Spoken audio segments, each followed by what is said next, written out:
Hello and welcome to another watch review from Prestige Worldwide. Up for review today is the Alpina Seastrong. This is the Gyre model. So the Gyre name comes from the plastic case. The other models have metal cases. This one has a plastic case, and it is recycled plastic that was melted down from basically garbage that was in the middle of the Pacific Ocean. The ocean currents kind of swirl, and they have what's called a gyre. So it just sort of, right, like if you have Hawaii and then like Japan, and like right in the middle there, it just sort of churns around, and there's like a big like sort of island of water bottles and fishing nets, etc.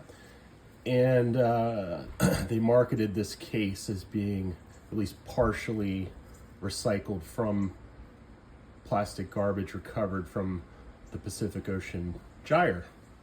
So it has a Sellita SW200 movement, or at least the Alpina version of that.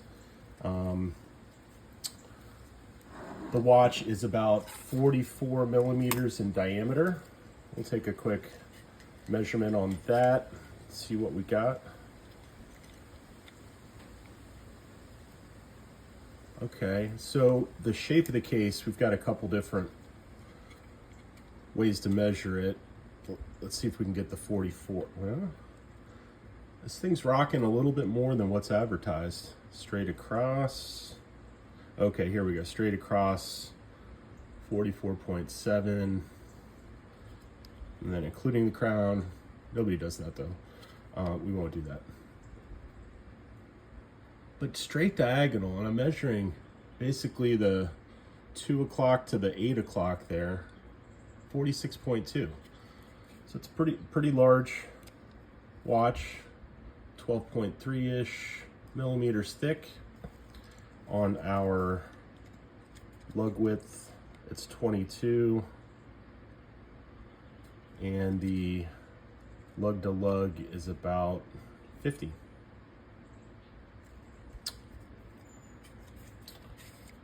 I have a couple of other watches out here just to sort of have a few more on the table, cast of characters, so to speak. Alpina khaki aviation watch, Spinnaker wreck, then a couple of knives, Civivi, I think this is the Civivi Brazen, D2 steel. This Boker Urban Trapper Petite with the Cocobolo wood was reviewed recently on my channel. Leatherman Fuse, this is an old school multi-tool Vim 1/4 inch heavy duty ratchet. All right, back to the watch. Let's go ahead and weigh this thing. We'll just weigh it with the band. 2.73 ounces or 77.4 grams. This thing wears really light. The only reason that I'm not a bigger fan of this watch is because the indexes on the bezel are just hard to read. It is just hard to read. I think I had this watch kind of co-star in a different video from last week, and I did mention this. This video is dedicated to the review of the Seastrong, so I will make it a point that I just can't, the legibility of this dive timer, it's just not very good. Like, for example, the watch that I'm wearing, this legibility is not very good either. I actually took some oil-based paint from a Sharpie pen and filled in some of those indexes on the bezel, because I use these dive timers a lot. I never go diving, but timing things on my watch, yeah, it's frequent. You know, it's good to have. So I've got my time grapher set up as well. Let's make some room for that. Okay, and maybe lean it up with the, there we go. That has a purpose on the table. Okay, and get the watch on the time grapher. I have it set to the lift angle of 50 degrees, which is for the Salida SW200 movement. I'm going to get this better in frame. All right, so it's plus 1 second, beat error 0.1 milliseconds. We have our 50 degree lift angle. Amplitude is good. Anything above like 275-ish is good, and that means that the watch is going to have a lot of life left, that the actual turning, I'm going to have to refresh my memory on exactly what these things are called, but the actual movement itself has an oscillating motion, and the angle from this way to that way, so it's not 360 degrees, but it's like goes from here all the way to like here. It's like 317 degrees. So it moves around, it oscillates pretty well. And when watches get old, they need to get torn down and cleaned and stuff. That's when the amplitude, generally when the amplitude gets below like 250 or so, and that means that it's only oscillating from like here to here and then back, you know, which is just not as much. So it's good to have a nice strong amplitude above, you know, above 300, above 315. This is a good healthy watch. So we're keeping it plus 1 second a day, which is outstanding.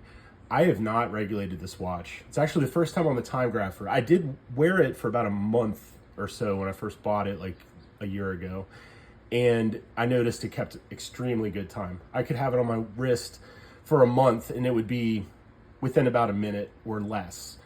And when you heat it up, when you wear it on your wrist, it heats up. It actually runs a little bit differently.